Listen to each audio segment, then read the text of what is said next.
지금부터 류재명 과학기술정보통신부 2차관께서 SK텔레콤 침해 사고 최종 조사 결과에 대한 브리핑을 시작하겠습니다.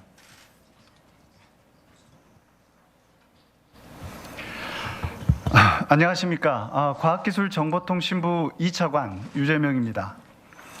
지금부터 SK텔레콤 침해 사고에 대한 최종 조사 결과를 말씀드리겠습니다.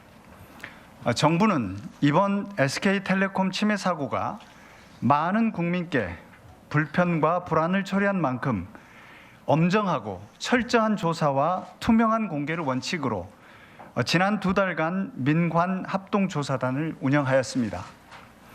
한편 국회 과학기술정보방송통신위원회에서도 TF를 운영하여 정부의 민관 합동조사단의 조사 상황을 지속 점검해 왔습니다. 먼저 SK텔레콤 침해 사고 원인 분석 및 재발 방지 대책을 말씀드리겠습니다. 지난 4월 18일 23시 20분 SK텔레콤은 침해 사고를 인지하고 한국인터넷진흥원에 4월 20일 16시 46분 침해 사고를 신고하였습니다. 이는 사고 인지 시점부터 24시간 이내에 신고를 해야 하는 정보통신망법을 위반한 것으로 3천만 원 이하 과태료 부과 대상입니다.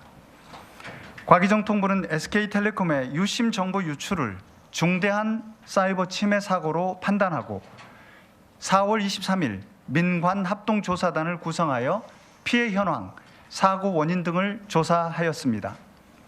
먼저 조사 방식에 대해 말씀드리겠습니다. 조사단은 이번 SK텔레콤 침해 사고가 국내 1위 이동통신사의 침해 사고인 점, 유심 정보 유출로 인한 휴대폰 부정 사용 등 국민 우려가 커진 점, 공격 악성 코드인 BPF 도어의 은닉성 등을 고려하여 SK텔레콤 전체 서버 42,605대를 대상으로 총 6차례에 걸쳐 BPF 도어 및 타 악성 코드 감염 여부에 대해 4월 23일부터 6월 27일까지 강도 높은 조사를 진행하였습니다. 또한 조사 과정에서 확인된 감염 서버는 포렌식 등 정밀 분석을 통해 정보 유출 등 피해 발생 여부를 파악하였습니다. 다음으로 감염 서버 및 정보 유출 규모에 대해 말씀드리겠습니다. 조사단은 이번 침해 사고로 공격을 받은 총 28대의 서버에 대한 포렌식 분석 결과 BPF 도어 27종, 타이니쉘 3종, 웹쉘 1종, 크로스C2 1종, 슬리버 1종 등 악성 코드 33종을 확인하였습니다. 확인된 악성 코드 정보는 피해 확산 방지를 위해 백신사, 경찰청, 국정원 등 주요 민간 및 공공기관에 공유하였으며 악성 코드 점검 가이드를 보호나라 누리집을 통해 배포하였습니다. 또한 유출된 정보는 전화번호, 가입자 식별번호, IMSI 등 유심 정보 25종이며 확인된 유출 규모는 9.82GB, 임시 기준 약 2,696만 건이었습니다. 한편 조사단은 감염 서버 중 단말기 식별번호 IMEI, 이름, 전화번호 등 개인정보가 평문으로 임시 저장된 서버 2대와 통신기록 CDR이 평문으로 임시 저장된 서버 1대를 발견하였으나 정밀 분석 결과 방화벽 로그 기록이 남아있는 기간에는 자료 유출 정황이 없는 것을 확인하였습니다. 다만 악성 코드가 감염된 시점부터 방화벽 기록이 남아있지 않은 기간에는 정보 유출 여부를 확인할 수 없었습니다. 다음으로 사고 원인에 대해 말씀드리겠습니다. 화면에서 보시는 바와 같이 공격자의 행위를 초기 침투, 추가 거점 확보, 정보 유출 3단계로 구분할 수 있었습니다. 먼저 초기 침투 단계에서 공격자는 외부 인터넷 연결 접점이 있는 시스템 관리망 내 서버 A에 접속한 후 21년 8월 6일 타 서버에 침투하기 위해 원격 제어 등의 기능이 포함된 크로스C2라는 악성 코드를 설치하였습니다. 당시 서버 A에는 시스템 관리망 내 서버들의 계정 아이디, 비밀번호 등이 평문으로 저장되어 있었으며 공격자는 동 계정 정보를 활용해 시스템 관리망 내 서버 B에 접속한 것으로 추정됩니다.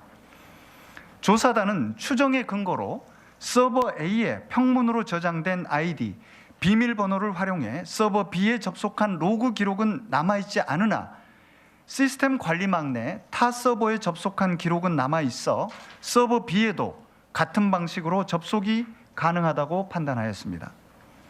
또한 당시 서버 B에는 코어망 내 음성통화 인증 HS 관리 서버의 계정 정보가 평문으로 저장되어 있었으며 공격자는 동 계정 정보를 활용하여 21년 12월 24일 음성통화 인증 HSS 관리 서버에 접속 후 동 서버 및 음성통화 인증 서버에 BPF 도어를 설치하였습니다.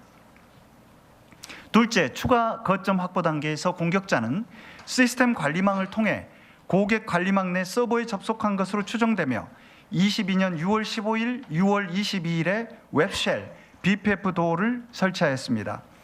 조사단은 추정의 근거로 공격자가 시스템 관리망과 고객 관리망 간 통신을 했던 기록을 바탕으로 공격자가 시스템 관리망 내 감염 서버에서 고객 관리망으로 접속이 가능하다고 판단하였습니다. 마지막으로 정보 유출 단계입니다. 공격자는 초기 침투 과정에서 확보한 계정 정보를 활용하여 시스템 관리망 내 여러 서버에 23년 11월 30일부터 25년 4월 21일까지 악성 코드를 설치하였습니다. 이후 공격자는 25년 4월 18일 음성통화 인증 서버 3개 서버에 저장된 유심 정보를 시스템 관리망 내 외부 인터넷 연결 접점이 있는 서버 C를 거쳐 유출하였습니다. 사고 원인과 더불어 조사단은 조사 과정에서 SK텔레콤의 정보보호 체계에 여러 문제점을 발견하고 재발 방지 대책을 요구할 것입니다. 먼저 악성 코드가 감염된 경위 및 침해 사고 대처 등과 관련하여 SK텔레콤은 계정정보관리부실 과거 침해 사고 대응 미흡, 주요 정보 암호화 조치 미흡 등의 문제점이 있었습니다. 첫째, SK텔레콤은 정보보호관리체계 ISMS 인증 기준에 따라 서버 로그인 아이디, 비밀번호를 안전하게 관리해야 하였으나 이번 사고에서 감염이 확인된 음성통화 인증 관리 서버 계정 정보를 타 서버에 평문으로 저장하였습니다. 조사단은 공격자가 이처럼 암호화되지 않은 계정 정보를 활용하여 음성통화 인증 관리 서버 및 음성통화 인증 서버 HSS를 감염시킨 것을 확인하였습니다. 둘째, SK텔레콤은 과거 침해 사고에 대한 대응이 미흡하였습니다. 조사단은 조사 과정에서 SK텔레콤이 22년 2월 23일 특정 서버에서 비정상 재부팅이 발생한 사실을 확인하고 당시 해당 서버 및 연계된 서버들을 점검한 것을 발견할 수 있었습니다. 확인하였습니다. 그 과정에서 SK텔레콤은 악성 코드에 감염된 서버를 발견하여 조치하였으나 정보통신망법에 따른 신고 의무를 이행하지는 않았습니다. 이는 당시 정보통신망법상 침해 사고가 발생하면 즉시 신고토록 한 규정을 위반한 것으로 이 또한 3천만 원 이하 과태료 부과 대상입니다. 또한 당시 점검 과정에서 SK텔레콤은 21년 12월 24일, 12월 30일에 기감염되어 있었던 음성통화 인증 관리 서버에 비정상 로그인 시도가 있었던 정황도 발견하여 로그 기록을 자체적으로 확인한 바 있습니다.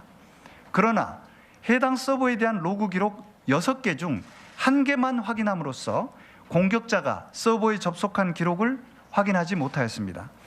만약 SK텔레콤이 당시 나머지 5개의 로그 기록도 점검하였다면 그 당시에 이미 BPF 도어 악성 코드에 감염되어 있었던 음성통화 인증 관리 서버에 공격자가 접속한 것을 확인할 수 있었을 것입니다. 결국 SK텔레콤은 음성통화 인증 HSS 관리 서버와 정보 유출이 발생한 음성통화 인증 서버에서 BPF 도어 악성 코드를 확인하지 못하였으며 침해 사고를 당국에 신고하지 않아 정부가 조사를 통해 동악성 코드를 발견하여 당시에 조치할 수 있었던 것도 이루어질 수 없게 하였습니다. 셋째, SK텔레콤은 주요 정보와 정보 암호화 조치에도 미흡하였습니다. 유출 정보 중 유심 복제에 활용될 수 있는 중요한 정보인 유심 인증 키 값을 암호화하지 않고 저장하였습니다. 반면 세계 이동통신 사업자협회 GSMA는 암호화를 권고하고 있으며 타 통신사인 나머지 2개의 통신사들도 유심 인증키를 암호화하여 저장하고 있었습니다. 이에 대한 재발 방지 대책으로 먼저 SK텔레콤은 서버 등의 비밀번호 기록 및 저장을 제한하고 부득이할 경우 암호화하여 저장해야 합니다. 둘째, SK텔레콤은 침해 사고 발생 시 법령에 따른 신고 의무를 준수하고 철저한 원인 분석을 통해 피해 확산 방지 노력을 이행하여야 합니다. 셋째, SK텔레콤은 관계 법령 및 국제 권고에 따라 주요 정보를 암호화하여 저장해야 합니다. 다음으로 SK텔레콤의 정보통신망법 등 법령 위반 사항에 대해 말씀드리겠습니다. 먼저 SK텔레콤은 정보통신망법 제48조의 3에 따라 침해 사고를 인지한 후 24시간 이내에 당국에 신고를 했어야 합니다. 그러나 이번 침해 사고 시 SK텔레콤은 사고를 인지하고 24시간이 지난 후 침해 사고를 신고하였습니다. 또한 22년 2월에는 악성 코드 타이니셜 2종에 감염된 서버를 발견하고도 침해 사고를 신고하지 않았습니다. 이에 과기정통부는 정보통신망법에 따라 각각 3천만 원 이하 과태료를 부과할 계획입니다.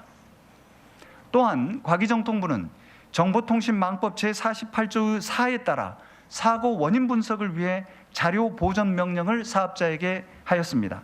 그러나 사업자는 서버 2대를 포렌식 분석이 불가능한 상태로 이미 조치한 후 조사단에 제출하였습니다. 과기정통부는 자료 보존 명령 위반과 관련하여 수사기관에 수사를 의뢰할 예정입니다. 또한 조사단은 침해 사고 조사 과정에서 SK텔레콤이 보안관리 미흡, 공급망 보안 소홀 등 기본적인 정보 보호 활동이 미흡하였으며 SK텔레콤의 침해 사고 대응이 체계적으로 가동되지 않은 사실도 확인하였습니다. 첫째, SK텔레콤은 자체 규정에 따라 연 1회 이상 서버 보안 점검을 수행하고 있으나 쉽게 탐지가 가능한 웹셀은 점검 항목에도 포함하지 않아 이를 발견하지 못하였습니다.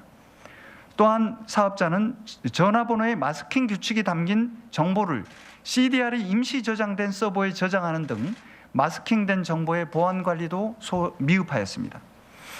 둘째, SK텔레콤은 협력업체로부터 공급받은 소프트웨어를 면밀히 점검하지 않고 내부 서버 88대에 설치하여 해당 소프트웨어 탑재되어 있었던 악성 코드가 SK텔레콤 서버에 유입되었습니다. 조사단이 확인한 결과 해당 악성 코드는 이번 침해 사고와는 연관성이 없었으며 유입된 악성 코드가 실행된 흔적도 발견하지 못하였습니다. 셋째, SK텔레콤은 정보통신망법 제45조의 3 등에 따라 정보보호 최고 책임자 CISO가 정보보호 관련 업무를 총괄하여야 하나 전체 자산의 57%에 대하여서만 보안을 담당하고 있었습니다. 이에 대한 재발 방지 대책으로 첫째, SK텔레콤은 분기별 1회 정기 점검, 보안 솔루션 도입 확대 등 보안 관리를 강화해야 합니다. 둘째, 공급망 보안 체계를 구축해야 합니다. 셋째, 전사 정보보호 정책을 총괄 관리할 수 있도록 정보보호 최고 책임자를 CEO 직속으로 강화해야 합니다. 이외에도 SK텔레콤은 자체 보안 규정상 로그 기록을 6개월 이상 보관해야 하나 방화벽 로그 기록을 4개월만 보관한 점, 전체 자산 종류, 규모 등을 체계적으로 관리하지 않은 점, 가입자 100만 명당 정보보호 인력 및 투자 규모가 타 통신사 평균 대비 낮은 점 등도 개선이 필요합니다. 이에 대한 재발 방지 대책으로 첫째, 방화벽 로그를 6개월 이상 보관해야 합니다. 둘째, 전사 자산 담당 조직을 신설해야 합니다.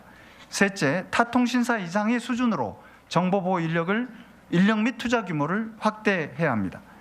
과기정통부는 7월까지 SK텔레콤의 재발 방지 대책에 따른 이행 계획을 제출하도록 할 예정입니다. 이후 SK텔레콤이 10월까지 이행한 결과를 연말까지 점검하고 이행 점검 결과 보완이 필요한 사항이 발생하는 경우 정보통신망법 제48조 4에 따라 시정 조치를 명령할 계획입니다. 다음으로 SK텔레콤의 이용약관상 위약금 면제 규정과 관련한 과기정통부 검토 결과를 말씀드리겠습니다. 여기서 위약금은 SK텔레콤의 이용약관 제42조에 따라 가입 기간을 약정한 고객이 약정을 중간에 해지할 경우 단말기 지원금, 이른바 보조금 또는 요금 할인 등 약정 시 받은 혜택을 반환하는 것으로 단말기 할부금과는 별개임을 말씀드립니다. 과기정통부는 사고 초기 4월 30일, 5월 2일에 이번 침해 사고가 SK텔레콤 약관에 규정되어 있는 위약금 면제 사유에 해당하는지 등에 대해 법률 자문을 4개 기관으로부터 받았으며 당시 법률 자문기관들은 침해 사고 조사 결과에서 SK텔레콤의 과실이 인정된다면 위약금 면제 규정이 적용 가능하다는 공통된 의견을 제시하였습니다. 다만 당시에는 조사 결과에 대한 구체적인 정보가 없이 검토가 이루어진 한계가 있었습니다. 이후 과기정통부는 조사가 마무리되는 시점에 보다 정확한 판단을 위해 조사 결과를 바탕으로 추가적인 법률 검토를 5개 기관을 통해 진행하였습니다. 대부분의 법률 자문기관들은 이번 침해 사고를 SK텔레콤의 과실로 판단했고 유심 정보 유출은 안전한 통신 서비스 제공이라는 계약의 주요 의무 위반이므로 위약금 면제 규정의 적용이 가능하다는 의견을 제시하였습니다. 참고로 법률 자문기관 중 한 곳은 현재 자료로 판단이 어렵다고 판단을 유보하였습니다. 답신을 준 5개 법률 자문기관 중 4곳의 의견은 공통적이었습니다. 과기정통부는 법률 자문 결과를 토대로 이번 침해 사고가 SK텔레콤의 이용약관상 회사의 귀책 사유에 해당하는지에 대해 첫 번째, 침해 사고에서 SK텔레콤의 과실 여부, 두 번째, 이용자에게 통신 서비스를 제공하는 데 있어 주된 의무를 위반하였는지 여부를 중점적으로 판단하였습니다. 첫째, 침해 사고에서 SK텔레콤의 과실 여부에 대해 말씀드리겠습니다. 앞서 말씀드린 조사단의 조사 결과에 따르면 이번 사고가 계정정보관리부실, 과거 침해 사고 대응 미흡, 주요 정보 암호화 조치 미흡 등의 문제점이 있었으며 이 과정에서 SK텔레콤이 정보통신망법을 위반한 사실이 확인되었습니다. 따라서 SK텔레콤은 안전한 통신 서비스 제공을 위한 유심 정보 보호와 관련하여 일반적으로 기대되는 사업자의 주의 의무를 다하지 않았을 뿐만 아니라 관련 법령이 정한 기준을 미준수하였으므로 SK텔레콤의 과실이 있는 것으로 판단하였습니다. 둘째, 통신 서비스 제공에 있어 주된 의무 위반에 대해 말씀드리겠습니다. 정보통신망법상 통신 사업자에게는 안전한 통신 서비스를 제공할 의무가 있으며 일상생활 전반이 통신 서비스를 기반으로 이루어지고 있는 점을 고려할 때 이용자는 사업자가 안전한 통신 서비스 제공을 위한 적절한 보호 조치를 할 것으로 기대할 수 있습니다. 따라서 안전한 통신 서비스 제공은 통신 사업자와 이용자 간 계약에서 중요한 요소로 볼 수 있습니다. 이번 침해 사고로 유출된 유심 정보는 이동통신망에 접속하고 안전하고 신뢰할 수 있는 통신 서비스를 위한 필수적 요소입니다. 또한 유심 정보의 유출은 다른 보호 조치가 없다면 제3자가 유심 복제를 통해 이용자의 전화번호로 통신 서비스를 이용하거나 이용자에게 걸려온 전화 문자를 제3자가 갈아챌 수 있는 위험한 상황을 초래할 수 있습니다.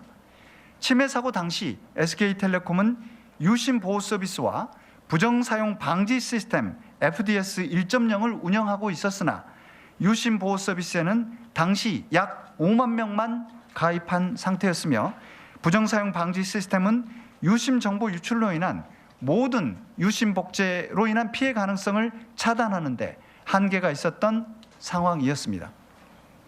따라서 과기정통부는 SK텔레콤이 유심 정보를 침해 사고로부터 보호하여 안전한 통신 서비스를 제공할 의무를 다하지 못한 것으로 판단하였습니다. 결론적으로 과기정통부는 이번 침해 사고에서 SK텔레콤의 과실이 발견된 점, 둘째, SK텔레콤이 계약상 주된 의무인 안전한 통신 서비스 제공 의무를 다하지 못한 점 등을 고려할 때 이번 침해 사고는 SK텔레콤 이용 약관상 회사의 귀책 사유에 해당한다고 판단하였습니다. 다만 이번 과기정통부의 판단은 SK텔레콤의 유심 정보가 유출된 근본 침해 사고에 한정되며 모든 사이버 침해 사고가 약관상 위약금 면제에 해당한다는 일반적인 해석이 아님을 명확히 말씀드립니다. 과기정통부는 AI 시대 국가 사이버 보안 역량을 강화하지 않으면 큰 피해가 우려되는 상황에서 SK텔레콤 침해 사고가 민간 분야 정보 보호 전반의 체계를 개편할 계기가 되었다고 판단하였습니다. 이에 동침해 사고 직후 국회 과학기술정보방송통신위원회가 구성한 TF와 정부는 국민 산업에 미치는 영향이 큰 통신망을 안전하게 보호하기 위한 별도의 법 제도 방안, 민간의 정보보호 투자 확대 및 정보보호 거버넌스 강화를 위한 제도 개선 방안 등을 지속 논의해 왔으며 국회 과방위와 정부가 긴밀히 협력하여 구체적인 방안을 조속히 마련할 계획입니다. 이상으로 SK텔레콤 침해 사고에 대한 최종 조사 결과 발표를 마치겠습니다. 추가로 설명이 필요한 부분은 질의응답을 통해 보다 상세히 설명드리도록 하겠습니다. 감사합니다.